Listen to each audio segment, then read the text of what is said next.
Hello, what's up? Hello Philippines, hello world. Andito na naman po tayo para mag-react at mag-comment dito sa isang video. Ito ang gagawan naman natin ng video ay etong mga reaction nitong mga vloggers tungkol nga dito kay Banat Bay.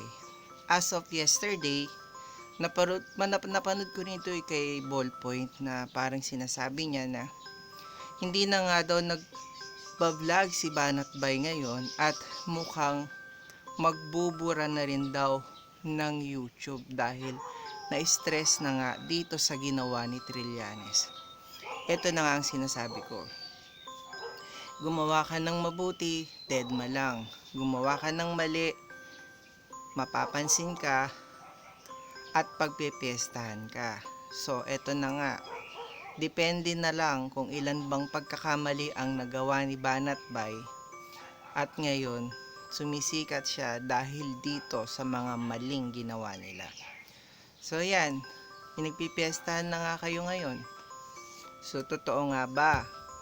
Ay, hindi ko kabilang. Nanahimik siya. Itong si Banatay. Ano yung content natin kapag kay Banatay? Na ano na nga po siya guys, na hindi nagko-contempt. Diba?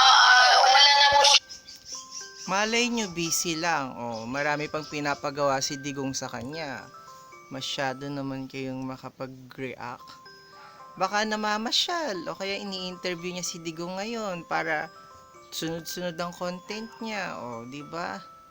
Hindi porket walang content ng ilang araw is ganun na lang.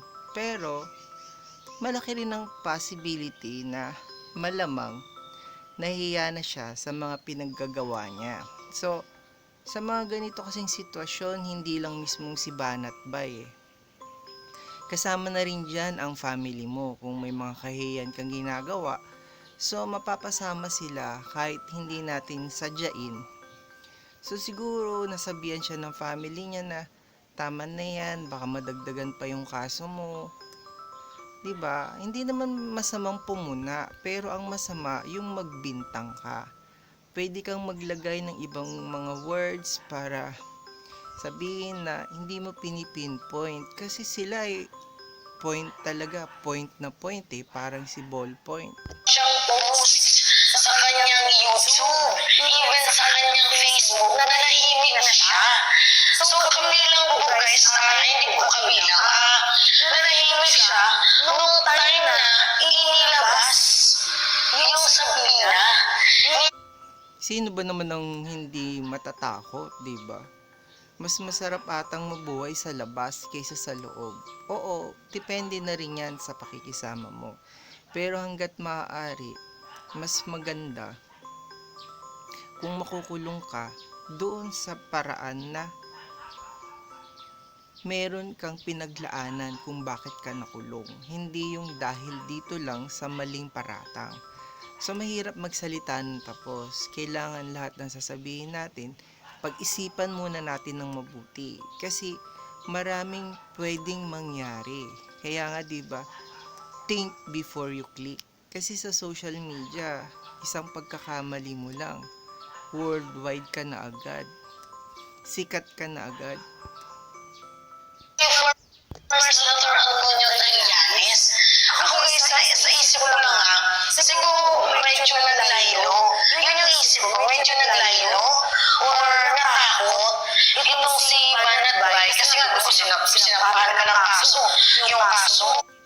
Oo naman, for sure, kahit sabihin na natin na sobrang tapang at sobrang baho din ng mga pinagsasabi nitong si Banat Bay, kahit papaano, may takot pa rin yan. Kasi, iba po ang buhay sa kulungan. Pero syempre kahit papaano, hindi pa ako nakulong. Pero nakulong ako ha. Siguro mga 4 hours lang. Sobrang hindi ko nagustuhan yung feeling na nandun ka sa kulungan. Nakulong kami dahil na Braganza. Parang hindi naman kasi 5 o'clock na yun eh. Parang nakulong kami dahil umihi kami sa kanto. Parang ganun lang. Pero pangit talaga ang buhay sa kulungan. Masasabi ko lang sa inyo. Kaya gumawa kayo ng mabuti para hindi kayo makulong. Adios.